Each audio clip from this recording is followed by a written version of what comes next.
Hello बच्चों, यदि आप क्लास 10वीं के छात्र हो और आपको 2027 का बोर्ड एग्जाम और अभी तक आपने मैथ में कोई भी मोस्ट इंपोर्टेंट क्वेश्चन नहीं किया या अभी मैथ में अभी तक आपने कुछ भी नहीं पढ़ा तो फिर भी अब आपको डरने कोई आवश्यकता नहीं है, क्योंकि मैं 2026 का सेट 1 चालू कर चुका हूं।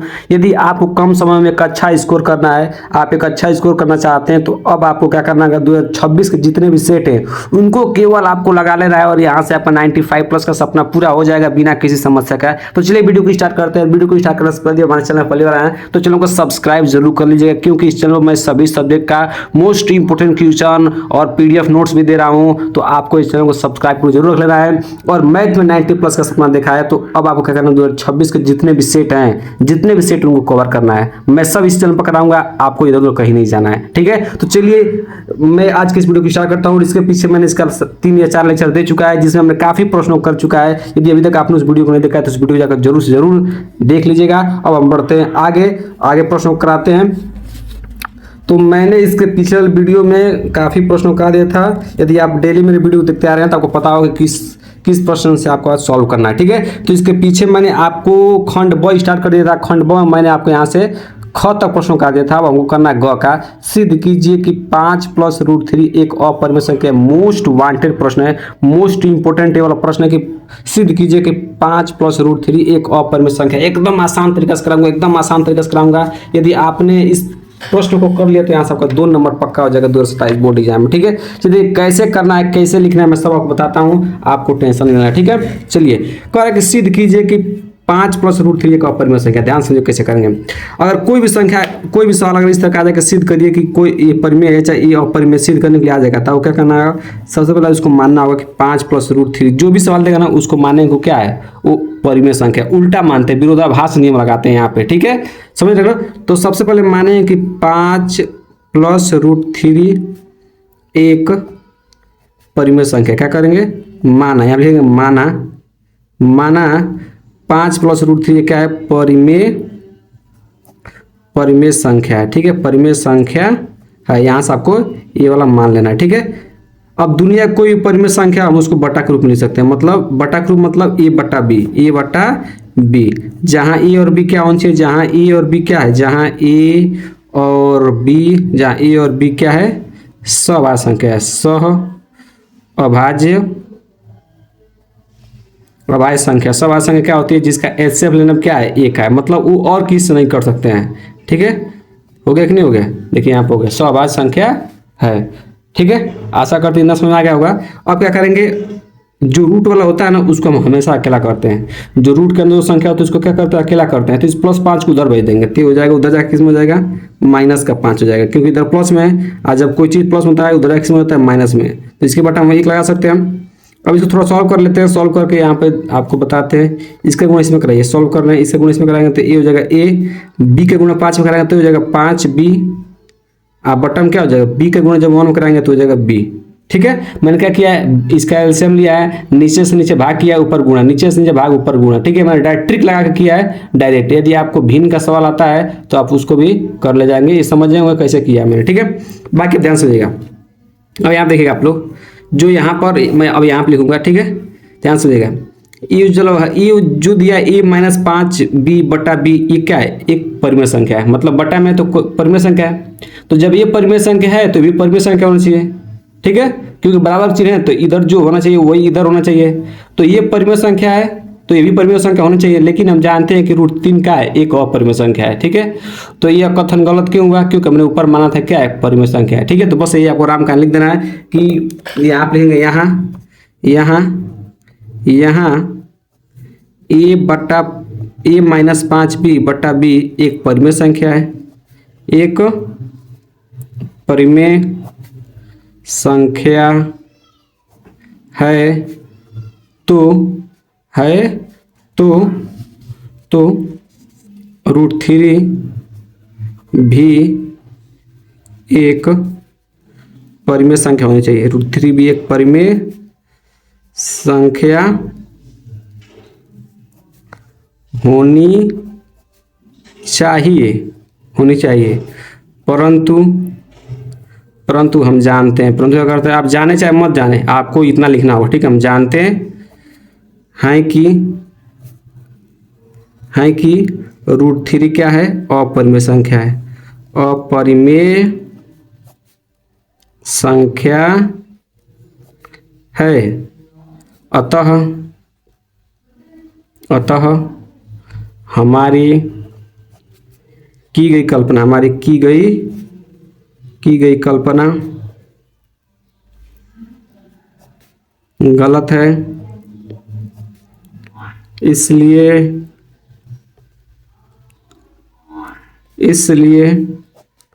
√3 क्या है? परिमेय संख्या है। क्या है? इसलिए 5 माइनस √3 एक अपरिमेय संख्या है, अपरिमेय संख्या है। ठीक है, इस तरह आपको 2 नंबर के लिए लिखना होगा। बहुत आसान है, 2 नंबर के लिए बहुत आसान है। ठीक है, क्या किया ध्यान से, कोई भी संख्या अगर कह देगा कि सिद्ध कीजिए को अपरिमेय संख्या, क्या कहेगा? कोई भी आपको दे देगा प्रश्न, कहेगा कि सिद्ध कीजिए को अपरिमेय संख्या है, तो सबसे पहले क्या मानना होगा? उसको मानना होगा को क्या है? परिमेय संख्या मानना पड़ेगा। इतना मान लेंगे तो दुनिया कोई परिमेय संख्या उसको बट्टा के रूप में लिख सकते हैं, तो मैंने ये क्या किया? बट्टा के रूप में इसको लिखा है। ठीक है, बट्टा के रूप में मैंने यहाँ पे लिख दिया। और अब क्या करते हैं, जब भी बट्टा के रूप में लिख देंगे तो जो रूट में संख्या होगी, चाहे 2 हो, 3 हो, 5 हो, 7 हो, कुछ भी हो, तो उसको अकेला करेंगे।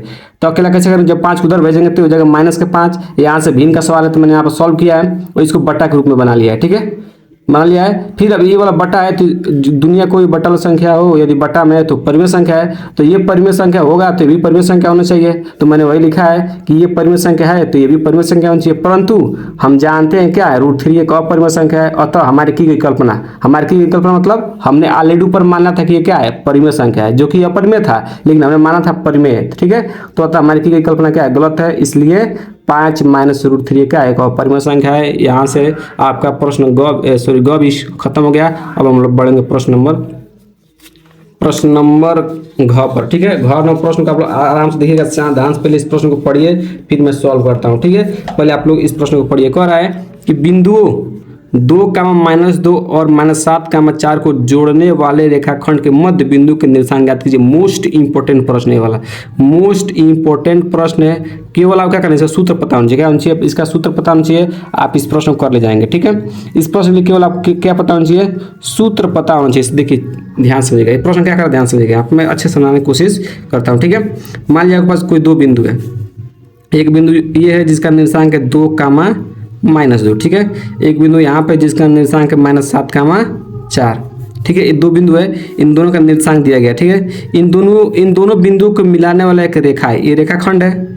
इसके मध्य बिंदु मतलब सीधे इस मध्य बिंदु का निर्देशांक ज्ञात करना है। ठीक है, मतलब जो बीच में बिंदु है उसका क्या ज्ञात करना है? निर्देशांक ज्ञात करना है। ठीक है, तो मान लेते हैं कि जो निर्देशांक है x, y है, कुछ भी हो सकता है, तो मैंने x, y मान लिया। ठीक है, अब आपको मध्य बिंदु का सूत्र पता होना चाहिए। मध्य बिंदु का सूत्र क्या होता है? मध्य बिंदु का सूत्र होता है, यहाँ पे ध्यान समझिएगा, मध्य बिंदु का सूत्र क्या होता है, यहाँ पे मैं समझाता हूँ आपको।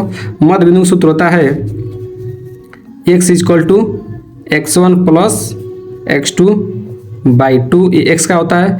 y का सूत्र होता है y = y1 + y2/2। ये होता है आपका मध्य बिंदु का सूत्र। ठीक है, अब ध्यान से इसको मानेंगे x1, इसको मानेंगे y1, इसको मानेंगे x2, इसको मानेंगे y2। ठीक है, क्योंकि आपका बिंदु दिया गया है, यही नहीं दो बिंदु दिया गया है, तो पहला वाला x का मान होता है, दूसरा वाला y का मान होता है। पहला वाला x का मान होता है, दूसरा वाला y का मान होता है। तो आप चाहे तो इसको x1, इसको y1, इसको x2, इसको y2, किसी को कुछ भी मान सकते हैं, कोई दिक्कत नहीं होगा। आंसर आपका क्या होगा? सेम आएगा। ठीक है, तो यहाँ से आपका हो गया। ठीक है, तो क्या करेंगे? आप केवल मान रखिए, आंसर आ जाएगा। ठीक है, x1 का मान कितना है? 2 है, 2 रखिए, प्लस x2 का मान कितना है? -7, यहाँ पर रखिए -7। ठीक है, बट्टा में 2 है तो 2 लगा दीजिए। ठीक है, फिर y वाला सॉल्व कीजिए। y1 का मान कितना है? -2, प्लस y2 का मान कितना है? 4 है। कितना है? 4। तो यहाँ 4 रखिए, बट्टा में क्या हो जाएगा? 2। अब इसको सॉल्व करिए आप लोग, देखिएगा हम कैसे करेंगे, ध्यान समझिएगा। 2 का 2 प्लस माइनस का 7/2, y = माइनस प्लस माइनस, 4 में से 2 जाए 2, बट्टा में 2 हो जाएगा। ठीक है, x = क्या हो जाएगा? 2 में 7 जाएगा तो कितना बचेगा? -5/2। y = हो जाएगा 2 से 2 कट जाएगा एक बार में, तो यहाँ पर y का मान कितना जाएगा? 1। तो यहाँ क्या हो गया? 2 निर्देशांक क्या हो गए? निर्देशांक क्या हो गए? -5/2 -1। ये क्या हो जाएंगे? आपके निर्देशांक हो जाएंगे। मध्य बिंदु क्या हो जाएगा? निर्देशांक हो जाएगा। ठीक है, आशा करते हैं और प्रश्न समझ में आ गया होगा। यहाँ तो मैंने केवल सॉल्व किया है, ये तो गणित का सवाल है, आप खुद भी कर सकते हैं, यहाँ से कोई दिक्कत नहीं होगा। ठीक है, तो आपको पहले सूत्र पता होना चाहिए, एक सूत्र पता होना चाहिए। कौन सूत्र बाबू? मध्य बिंदु का सूत्र। ठीक है, ये आपको क्या है? एक मध्य बिंदु का सूत्र है। सॉरी, यहाँ पर ध्यान से लीजिएगा, ये 2 है। ठीक है, ये आपका मध्य बिंदु क्या है? सूत्र है। ठीक है, अब मैंने इसके मदद से क्या किया, इसका आंसर निकाल लिया है। ठीक है, अब हम लोग पढ़ेंगे प्रश्न नंबर अंक की तरफ। ठीक है, आशा करते हैं प्रश्न समझ में आ गया होगा। कह रहा है कि निम्नलिखित बारंबारता सारणी का माध्य ज्ञात कीजिए। क्या करना है आपको? माध्य ज्ञात करना है। बहुत आसान प्रश्न है, माध्य ज्ञात करना है। तो माध्य ज्ञात करने के लिए आपको मैं एकदम आसान सूत्र बताऊंगा। ठीक है, आसान तरीका बताऊंगा ताकि आप माध्य आसानी से निकाल सके। ठीक है, यहाँ पर लोग इस प्रश्न को देख लीजिए, यहाँ पे मैं सॉल्व कर देता हूँ इसको। ठीक है, देखिए यहाँ पे माध्य ज्ञात करना पड़ेगा। सबसे पहले आपको जिस तरह मैं आपको बना रहा हूँ उस तरह आपको एग्जाम बनाना है। ठीक है, आपको इस तरह का 4 खाना बनाना है। कितना खाना बनाना है? 4। ठीक है, इससे क्या बनाना है आपको? 4 खाना बना लेना है। ठीक है, इस तरह आपको बना लेना है। ठीक है, पहले हम लिख रहे हैं बारंबारता, सॉरी वर्ग अंतराल। क्या लिखना है? वर्ग अंतराल। जो प्रश्न दिया वही आप उतार देना है। ठीक है, वर्ग अंतराल। ठीक है, और दूसरा हम लिखना है बारंबारता, बारंबारता। ठीक है, जिसको लिखते हैं एफ आई से। किससे लिखते हैं? एफ आई से। ठीक है, इसमें लिखना है आपको एक्स आई। क्या लिखना है? एक्स आई का मान निकालना है। ठीक है, कैसे निकालना बताएंगे। ठीक है, समझ रहे ना? फिर यहाँ से निकालेंगे हम लोग एफ आई इंटू एक्स आई। ये क्या होता है सब बताएंगे, टेंशन मत लीजिए। इंटू मतलब गुणा, यहाँ पर इंटू है। ठीक है, कैसे होता है सब बताऊंगा। सबसे पहले आप क्या लिखिए? वर्ग अंतराल लिखिए। वर्ग अंतराल क्या दिया आपको? 0 से 10 दिया है, फिर 10 से आपको क्या दिया है? 20, फिर 20 से 30, और 30 से 40, और 40 से 50 से आपको दिया है। ठीक है, अब आप इसको इस तरह बंद कर दीजिए। ठीक है, अब दिन से 0 से 10 तक बारंबारता कितना है? 5 है, तो 5 लिखिए इसके सामने। 10 से 20 कितना है? 7 है, तो 7 लिखिए। 20 से 30 12 है, तो 12 लिखिए। फिर 9 है, फिर 7 है। ठीक है, अब आपको एक्स आई निकालना है। क्या निकालना है? एक्स आई। तो एक्स आई कैसे निकालते हैं? दुनिया कोई भी माध्य वाला सवाल आ जाएगा तो आपको इस तरह सॉल्व करना है जैसे मैं बता रहा हूँ। ठीक है, ये 2 चीज़ हमेशा आपको प्रश्न दिया रहेगा। 2 चीज़ हमेशा दिया रहेगा, प्रश्न आपको दिया रहेगा, टेंशन नहीं लेना है। ठीक है, ये 2 चीज़ हमेशा प्रश्न में दिया रहेगा। आपको केवल एक्स आई निकालना होगा और एफ आई इंटू एक्स आई, ये दोनों निकालना होगा। ठीक है, ये दोनों आपको निकालना होगा। कैसे निकालना होगा बताता हूँ। ठीक है, अगर जब भी आपको एक्स आई निकालने को देगा तो क्या करना है? वर्ग अंतराल को इन दोनों को जोड़ना है। इसको बोलते हैं निम्न वर्ग सीमा, इसको बोलते हैं ऊपरी वर्ग सीमा या उच्च वर्ग सीमा। ठीक है, इन दोनों को जोड़ना है और 2 से भाग करना है हमेशा। तो 0 में 10 जोड़ेंगे तो आएगा 10, और 10 में 2 से भाग करेंगे तो कौन कटेगा? 5 बार, तो हो जाएगा 5। फिर अब इन दोनों जोड़िए, 10 और 20 30, और 30 को जब 2 से भाग करेंगे तो कटेगा 15 बनते हैं, 15 लिखे। ठीक है, 30 20 50, 2 से भाग करेंगे कटेगा 25। ऐसे 25 35 45 इतना आ जाएगा ना? बिना किसी समस्या कोई दिक्कत यहाँ पर आपको नहीं होना चाहिए। ठीक है, यहाँ पर आशा करते हैं कि समझ में आ गया होगा। ठीक है, यहाँ तक एकदम पूरी तरह से क्लियर हो गया होगा एक्स आई कैसे निकालते हैं। ठीक है, अब हम निकालेंगे एफ आई इंटू एक्स आई। मतलब एफ आई और एक्स आई क्या करना? गुणा करना। इंटू मतलब होता है गुणा। तो यहाँ पे एक्स एफ आई है, यहाँ पे एक्स आई है, तो इन दोनों गुणा करा के यहाँ पे लिखते चलिए। ठीक है, तो 5 गुणा 5 में कराएंगे तो आएगा 25। ठीक है, 15 सत्तर आपको कितना होता है बताइए? 15 सत्तर कितना होता है? 105। तो यहाँ पे लिखेंगे 105 हो जाएगा। ठीक है, फिर अब इन दोनों गुणा कराइए तो 12 गुणे 25 कितना हो जाएगा आपका? 12 गुणे 25 कितना हो जाएगा आपका? हो जाएगा यहाँ से 300। कितना हो जाएगा? 300 हो जाएगा। ठीक है, फिर अगला है आपको फिर 35 गुणा 9 में कराना है। क्या करना है? 35 गुणे 9, तो 35 गुणे 9। ठीक है, कितना आ जाएगा? 315। ठीक है, फिर अब क्या करना है? 45 गुणा 7 में कराना है, तो 45 गुणे कितना हो जाएगा आपका? 7। तो आंसर कितना हो जाएगा? 315। कितना हो जाएगा? 315। ठीक है, या ठीक है, आशा करते हैं यहाँ तक समझ में आ गया होगा कैसे निकालते हैं। एफ आई इंटू एक्स आई, मतलब ये इंटू मतलब होता है गुणा। ठीक है, तो एफ आई गुणा एक्स आई में कराना है, तो इन दोनों गुणा के यहाँ पे लिख देंगे। फिर इसे गुणा करा के यहाँ पे लिख देंगे, फिर से गुणा करा के यहाँ पे लिख देंगे, फिर से गुणा करा यहाँ पे लिख देंगे, फिर से गुणा यहाँ करा के लिख देंगे। ठीक है, अब आपको माध्य का सूत्र पता होना चाहिए। माध्य इक्वल टू क्या होता है? ध्यान समझिएगा। माध्य इक्वल टू होता है sigma F I into X I बटा सिग्मा एफ आई। ये सूत्र होता है किसका? माध्य का। ठीक है, देखिए एफ आई इंटू एक्स आई आपने निकाल चुका है, और सिग्मा का मतलब होता है जोड़ना। इन सबको आप जोड़िए। सिग्मा का मतलब क्या होता है? इन सबको जोड़ना है, तो इन सबको आप जोड़िए। ठीक है, जब आप इन सबको जोड़ेंगे तो कितना आएगा आंसर बताइए? इन सबको आप जोड़िए। ठीक है, 315 हो जाएगा कितना? 315 हो जाएगा 630, और 630 और 630 में जब आप 300 जोड़ेंगे तो हो जाएगा 930, और 930 में जब आप जोड़ेंगे कितना, 930 में कितना जोड़ेंगे, आपको जोड़ेंगे प्लस का 105, ठीक है, प्लस के 25 कितना आ जाएगा 1060, कितना हो जाएगा 1060 यहाँ से हो जाएगा। ठीक है, कैसे किए हैं ध्यान समझिएगा।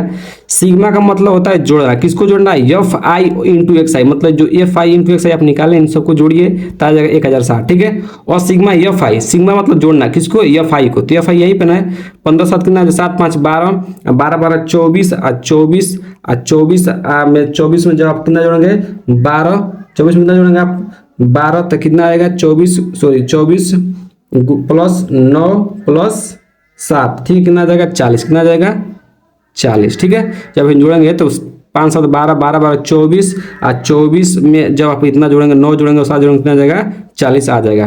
ठीक है, अगर जब इसको केवल भाग करिए, इससे क्या 0 से 0 का आ जाएगा, कट जाएगा। ठीक है, जब आप 106 में आप किससे भाग करेंगे बाबू, 4 से जब आप भाग करेंगे तो कौन कटेगा 26.5, कौन कटेगा 26.5, ये क्या आ जाएगा आपका माध्य हो जाएगा। आशा करते हैं कि माध्य आपको एकदम अच्छे से क्लियर हो गया होगा बिना किसी समस्या गए। ठीक है, माध्य यहाँ से आपको क्लियर हो गया होगा कैसे निकालना है, ध्यान समझिएगा। आपको दो चीज हमेशा प्रश्न दिया रहेगा, हमेशा दिया रहेगा, आपको केवल एक्स आई निकालना होता है और क्या निकालना होता है F I into X I. X I कैसे निकालते हैं, इन दोनों को जोड़िए, यहाँ पे लिख दिए, इन दोनों को जोड़िए और 2 से भाग करिए, इन दोनों को जोड़िएगा 2 से भाग करिएगा, जो आएगा लिख दीजिएगा, इन दोनों को जोड़िए 2 से भाग करिए, जो आएगा लिख दीजिएगा। ठीक है, ऐसे आप एक्स आई निकालना है। फिर आपको एफ आई इंटू एक्स आई निकालना है, कैसे निकालना है, एफ आई ऑलरेडी आपको प्रश्न दिया रहता है, एक्स आई आपने निकाला ही है, इन दोनों गुणा करा के आप लिख दीजिए। फिर माध्य का सूत्र लगाना है, माध्य का सूत्र होता है sigma F I into X I, इसको पढ़ते हैं सिग्मा। सिग्मा का मतलब होता है इन दोनों को क्या करना है, सिग्मा मतलब होता है कि जोड़ना, सिग्मा मतलब क्या होता है जोड़ना है, तो किसको जोड़ना है एफ आई इंटू एक्स आई, जो अपने एफ आई इंटू एक्स आई निकाले इनको जोड़ना है, और बटा सिग्मा एफ आई मतलब इसको जोड़ना है। ठीक है, आशा करते हैं क्लियर हो गया होगा। अब हम बढ़ेंगे प्रश्न नंबर जो आपका आखिरी इस खंड का है, खंड ब का सवाल नंबर 4। सवाल नंबर क्या है 4, इसको आप लोग ध्यान से देखिएगा। यदि बिंदु 1 -1, -3 तथा x, 9 के बीच की दूरी 13 मात्रक है तो x का मान ज्ञात करना। बहुत आसान प्रश्न है, और कभी कभी ये प्रश्न 4 नंबर में पूछता है, कभी कभी प्रश्न कितने नंबर पूछता है 4 नंबर पूछता है। तो कैसे सॉल्व करना है मैं सब आपको बता देता हूँ। ठीक है, चलिए प्रश्न नंबर क्या देखिए 4 देखिए। ठीक है, थोड़ा सा इसको जूम करते हैं हम। ठीक है, यहाँ पर ध्यान से आप लोग देखिएगा। ठीक है, प्रश्न नंबर 4 आप लोग ध्यान से समझिएगा। कह रहा है कि यदि बिंदुओं -1 का, मान लीजिए कोई क्या है आपका दो बिंदु दिया है, एक दिया है -1, -3 दिया है, और एक बिंदु दिया है, क्या दिया है बाबू x, 9। ठीक है, इन दोनों बिंदुओं के बीच की दूरी, इन दोनों बिंदुओं को जब मिलाएंगे तो इनके जो बीच की दूरी दी 13 मात्रक थी। कितना मात्रक दिया है 13 मात्रक दिया, मतलब इनके बीच की दूरी कितना दिया है बाबू 13 दिया है। ठीक है, तो आपको क्या करना है, आपको इस x का मान निकालना है। ठीक है, किसका मान निकालना है, सॉरी आपको दिखाई नहीं दे रहा होगा यहाँ पे, इस x का आपको क्या निकालना है, इस x का आपको क्या निकालना है, मान निकालना है। ठीक है, इस x का मान निकालना है, इनके बीच की दूरी कितना दिया है 13 दे दिया है। ठीक है, अब कैसे निकाल ध्यान से, सबसे पहले मानेंगे हम लोग क्या करेंगे, इसको मानेंगे x1, इसको मानेंगे y1, इसको मानेंगे x2, इसको मानेंगे y2, क्योंकि हमको यहाँ पर दूरी सूत्र लगाना है। कौन सूत्र लगाना है, दूरी सूत्र लगाएंगे। ठीक है, तो दूरी सूत्र क्या होता है, दूरी सूत्र आपने पढ़ा होगा कि दूरी सूत्र क्या होता है बाबू, यहाँ से बताइए दूरी सूत्र क्या होता है। दूरी सूत्र तो होता है, दूरी सूत्र क्या होता है, चैप्टर 7 में पढ़ा आपने, होता है कि रूट में क्या होता है x2 - x1 का whole square plus y2 - y1 का होल स्क्वायर, ये आपका क्या होता है दूरी सूत्र होता है। ठीक है, अब दूरी सूत्र मतलब दो बिंदुओं के बीच की दूरी, तो दो बिंदुओं के बीच की दूरी कितना दिया है 13, तो यहाँ आप लिख देंगे 13। ठीक है, रूट में लिखेंगे x2 का मान कितना है, x2 का मान है x, कितना है x, तो x रखिए, x2 - x1 का मान कितना है माइनस, यहाँ पर माइनस क्या आ जाएगा प्लस। ठीक है, ध्यान समझिएगा, एक तो सूत्र में माइनस है, एक यहाँ पर -1 दिया है, तो माइनस से माइनस क्या आ जाएगा प्लस, और 1 का 1 हो जाएगा। ठीक है, प्लस y2 का मान कितना दिया है, y2 का मान दिया है 9। ठीक है, फिर माइनस, यहाँ पर सूत्र में माइनस है, आगे यहाँ पर -3 है, तो माइनस क्या आ जाएगा प्लस का 3 का स्क्वायर। ठीक है, अब ध्यान समझिएगा, इधर रूट है लेकिन इधर रूट नहीं है, इधर रूट है लेकिन इधर रूट नहीं है, तो क्या करेंगे रूट को हटाएंगे। ठीक है, क्या करेंगे रूट को हटाएंगे, तो रूट को हटाने के लिए क्या करते हैं, दोनों पक्षों का वर्ग करते हैं। क्या करते हैं, दोनों पक्षों का वर्ग करेंगे, दोनों पक्षों का वर्ग करने पर। ठीक है, दोनों पक्षों क्या करेंगे वर्ग करेंगे, तो जब दोनों पक्षों का वर्ग करेंगे तो 13 का भी वर्ग होगा। ठीक है। आज जब इसका वर्ग होगा, इसका जब वर्ग होगा तो रूट से स्क्वायर कट जाता है, ठीक है। मतलब स्क्वायर से क्या होता है, वर्ग से रूट कट जाता है, तो कट जाएगा, हट जाएगा, तो बचेगा x प्लस 1 का स्क्वायर प्लस 9 3 12 का स्क्वायर हो जाएगा यहाँ पे, ठीक है। क्या किया, ध्यान से जब वर्ग करते हैं तो वर्ग से क्या होता है, मान लीजिए यहाँ पे ध्यान से यहाँ समझिएगा, मान लीजिए यहाँ पे रूट है, ठीक है, यहाँ पे रूट है, इसके ऊपर अगर वर्ग लगेगा, ठीक है, वर्ग लगेगा तो रूट से क्या, वर्ग से रूट क्या होता है, कट जाता है, तो मतलब हट जाएगा, यहाँ से हट जाएगा, ठीक है। यहाँ पे 9 3 12 का स्क्वायर हो जाएगा, ठीक है। अब 13 का स्क्वायर कितना होता है, यहाँ पे क्या रहेगा, x प्लस 1 रहेगा, ठीक है, x प्लस 1, ठीक है। और यहाँ 13 का स्क्वायर कितना होता है, 169 होता है ना। अब यहाँ पर रहेगा x a प्लस बी का whole square, a plus B का होल स्क्वायर क्या होता है, a square plus B square मतलब a का स्क्वायर एक होगा प्लस 2ab मतलब 2x हो जाएगा, ठीक है। 12 का स्क्वायर कितना होता है, 144, ठीक है। अब यहाँ से क्या करेंगे, प्लस का 144 इधर किस में हो जाएगा, इधर किस में हो जाएगा, माइनस का 144, ठीक है। अगर चाहे तो आप इसको एक डायरेक्ट भी हल कर सकते हैं। चलिए मैं उसका ट्रिक बताता हूँ कैसे करना है, इसको मैं अभी हटा देता हूँ, ठीक है, क्योंकि 2 नंबर का ज़्यादा लेंदी नहीं करना है, ठीक है। 13 का स्क्वायर कितना हो जाएगा, 169, अब 12 का स्क्वायर कितना हो जाएगा, 144। यहाँ पे एक बार लिखते हैं 169 x प्लस 1 का होल स्क्वायर प्लस 12 का स्क्वायर कितना होता है, 144, डायरेक्ट सॉल्व कर रहे हैं, ठीक है। प्लस का इधर किस में हो जाएगा, माइनस का हो जाएगा, किस में हो जाएगा, माइनस का, तो x प्लस 1 का होल स्क्वायर ये हो जाएगा, सॉरी यहाँ पे हो जाएगा माइनस, ठीक है। ये प्लस इधर किस में हो जाएगा, माइनस हो जाएगा, तो 169 माइनस 144, इधर क्या बचेगा, केवल x प्लस 1 का होल स्क्वायर, ठीक है। अब क्या करेंगे, यहाँ से घटाएंगे, कितना आ जाएगा, 9 में से 4 जाए 5 और 6 में से 4 जाए 2, 1 से कट जाएगा, तो इधर बचेगा केवल x प्लस 1 का होल स्क्वायर, ठीक है। अब जब भी स्क्वायर एक तरफ से उठ के दूसरी तरफ आता है, जब भी स्क्वायर उठ के एक तरफ से दूसरी तरफ आता है तो क्या लगता है, रूट लगता है, क्या लगता है, रूट, तो हो जाएगा रूट में 25, साथ में लगा x प्लस 1 का होल स्क्वायर, ठीक है। ध्यान समझिए क्या लगता है, plus minus root plus minus क्या लगता है, प्लस माइनस रूट आता है, ठीक है। यहाँ पे स्क्वायर हट गया है, तो 25 के वर्ग में कितना होता है, 5 होता है, कितना होता है, 5, कितना होता है, 5, तो ये हो जाएगा प्लस माइनस का 5, इधर बचे x प्लस 1, ठीक है। अब प्लस 1 को इधर लाइए, किधर लाइए, इधर लाइए, तो हो जाएगा प्लस माइनस 5, ये प्लस का 1 इधर का हो जाएगा माइनस का 1 इक्वल टू इधर क्या बचेगा x। तो आप एक बार क्या कीजिए, इस 5 को एक बार प्लस में लीजिए, ठीक है, और एक बार इसको किस में लीजिए, माइनस में लीजिए, तो माइनस के 5 माइनस के 1, ठीक है, इक्वल टू x, ठीक है। तो कितना आ जाएगा, ये जाएगा 4, एगो x का मान कितना आ गया 4, एगो x का मान आ गया -6 इक्वल टू x, ठीक है। देखिए इस तरह आपका आंसर आ गया है। देखिए मैंने आपको क्या किया है, आपको मैंने द्विघात समीकरण बनाने से बचाया है, ठीक है। चाहे तो आप द्विघात, जब ये वाला सूत्र हम लगा रहे थे इस तरह सॉल्व कर रहे थे ना, तो यहाँ पे एक द्विघात समीकरण बनता है, यदि सवाल ज़्यादा लंबा आ जाता है, ठीक है, इसलिए मैंने उस तरीका से नहीं किया है, ठीक है। ये वाला स्टेप आपको नहीं लिखना है, ये वाला स्टेप आपको डायरेक्ट हटा देना है, ठीक है, ये वाला स्टेप हटा देना है, फिर ये भी आपको नहीं लिखना है, ठीक है। यहाँ से ये वाला लिखना है, फिर ये वाला सॉल्व कर लेना है, ठीक है। कैसे किया है, मैंने सूत्र लगाया है, ठीक है, सूत्र लगा कर फिर क्या किया है, इसका 169 हो गया, 12 का 144 हो गया, ये प्लस इधर किस में हो जाएगा, माइनस में हो गया, तो मैंने माइनस लिख दिया, फिर इसका सेम टू सेम उतार दिया, फिर घटा के लिख दिया 25। फिर जब आपने पढ़ा होगा कि जब भी वर्ग उठ के बराबर किधर आता है तो जो भी इधर संख्या होती है उस पर रूट लग जाता है, तो रूट में लगा दिया और साथ में प्लस माइनस लगता है, ठीक है, तो प्लस माइनस लिख दिया। फिर यहाँ 25 का वर्ग में कितना होता है, 5 होता है, तो 5 लिख दिया। हमको x का मान निकलना था, तो प्लस का 1 इधर किस में होगा, माइनस का 1 हो गया ना। अब क्या करेंगे, ये प्लस जो 5 है ना, एक बार प्लस का 5 है, एक बार माइनस का 5 है, तो एक बार मैंने यहाँ प्लस का 5 लिया है तो x का मान निकाला है, फिर एक बार माइनस का लिया है तो यहाँ पे x का मान निकाला है। तीसरा क्या आ गया, आपके बिंदु आ गए 4 का -6, मतलब 2 बिंदु निकला, एगो 4 एगो -6, ठीक है। आशा करते हैं कि ये सवाल एकदम अच्छे से क्लियर होगा। बाकी अब लोग खंड अब क्या स्टार्ट होगा, सॉरी खंड खब वही रहेगा, प्रश्न नंबर दूसरा स्टार्ट करेंगे, जो आपके 5 खंडों को हल कीजिए, मतलब इसमें 6 को प्रश्न दिया रहेगा जिसमें से आप केवल 5 ही करना है, ठीक है। तो इस प्रश्न को हम लोग करेंगे अगले वीडियो में, बाकी ये सब प्रश्न 4 चैनल में स्टार्ट होंगे, मोस्ट इंपोर्टेंट अब जो भी प्रश्न है उसको किया जाएगा, ठीक है। चलिए हम लोग मिलते हैं अगले वीडियो में। प्रश्न समझ में आया कि नहीं आया कमेंट बॉक्स में जरूर बताइएगा।